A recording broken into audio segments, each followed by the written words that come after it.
A juvenile escapee is still on the run tonight. He escaped earlier while he was being transferred to juvenile lockup here in New Orleans. Now, the 17-year-old, who authorities described as extremely dangerous, we were there last May shortly after juvenile inmate Curtis Tassin escaped during a prisoner transfer at the city's Juvenile Justice Intervention Center. We were the first to interview a woman who saw him discard his restraint belt in a neighbor's yard. I saw him chuck like this big leather belt. And it was our crew that found the handcuffs that were supposed to be secured to the belt and around Tassin's wrists. At what point in time did he remove the handcuffs while in the backseat of a secured vehicle? We had Marlon DeFillo, whose 30-year career at the New Orleans Police Department included time as an assistant chief over internal affairs, review Tassin's escape.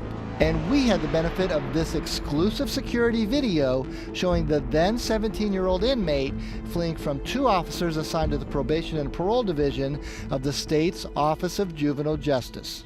I'm looking at these two correctional officers who, for the life of me, look like it's no big deal. And that's the problem.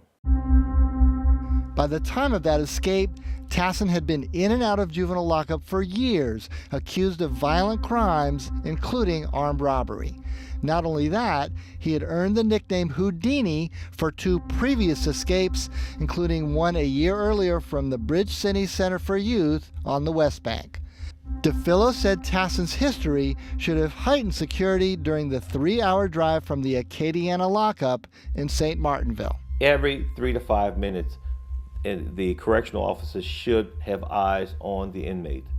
Every 3 to 5 minutes, not every hour, not every 2 hours. Looking more closely at the security video, DeFillo said the officers failed to employ proper procedures at nearly every stage of the transfer. It's a cascade of breakdown in how they handled this entire transporting process. Tassin slipping out of his handcuffs might not have mattered if the officers had parked here in this secure sally port instead of here in this unsecure parking lot. In this second security camera angle, you can see Tassin running directly into the nearby neighborhood. And in this third video, you can see the officers finally delivering a second prisoner. Only then were JJIC officials notified of the escape, and they were the ones who called the NOPD. By then, Tassin was long gone. All of this could have been prevented had they driven the vehicle into the sally port. There was a breakdown at all levels. OJJ has some questions to answer. We tried to get answers from OJJ and its New Orleans Probation and Parole Regional Office. We asked about any investigation of the escape and the status of the two officers. The only response was this blanket refusal to provide information based on a public records law exemption when, quote, the records pertain to criminal litigation or anticipated litigation. OJJ did not disclose any such litigation. And this needs to be known by everyone in the juvenile justice system, from the governor on down. State Senator Pat Connick of Marrero reviewed our findings. He's been trying to get answers from OJJ for years, going back to Tassin's 2022 escape from Bridge City in his district. Tassin was on the lam for more than a month following that violent breakout. Here's Connick's reaction to the video. Are they both still working?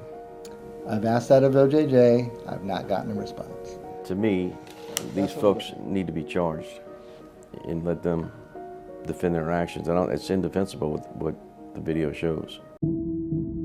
Connick said his concerns about this juvenile escape and a string of others led him to draft legislation to tighten notification procedures by OJJ when there is an escape, including instant notification of law enforcement and the media. He hopes to introduce this bill at the upcoming special legislative session on crime.